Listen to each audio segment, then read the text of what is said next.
ما بغيتش الراجل اللي جا خطبني وأنا في عمري 18 عام،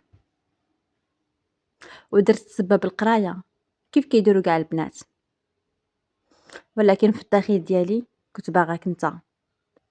كانت قاع أحلامي أنني نكون مع الشخص اللي بغاه قلبي، ما كنتش مهتمة بهضرة الناس، بالخصوص الرفض ديالي.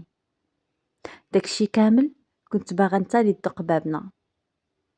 عاوتاني رفضت الراجل المرة الثانية. أنا في عمري 20 عام، قلت ليهم بلي ما مرتاحاش ليه. في الحقيقة كنت كنتسنى غير تخرج من الكلية ديالك باش تجي لدارنا.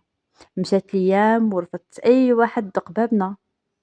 في كل مرة كنت كنختار عليهم حجة جديدة، ولكن في المرة الأخرى غوت في وجه العائلة كاملة وقلت أنا باغاه هو وما غاديش نتزوج غيره. الوالد ديالي عيا معايا، في الاخر خلى امر بيدي. كنشوف الخوف في عينين ماما،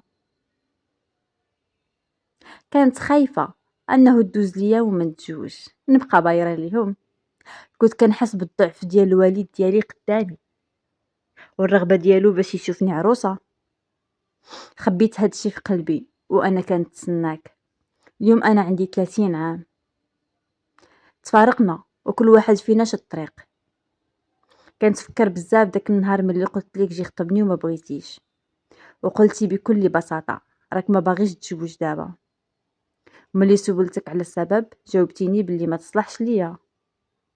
هاد الجواب كان كافي باش يخليني نعرف انني كنت غير كنخربق وكنت غادا في الطريق الغلط.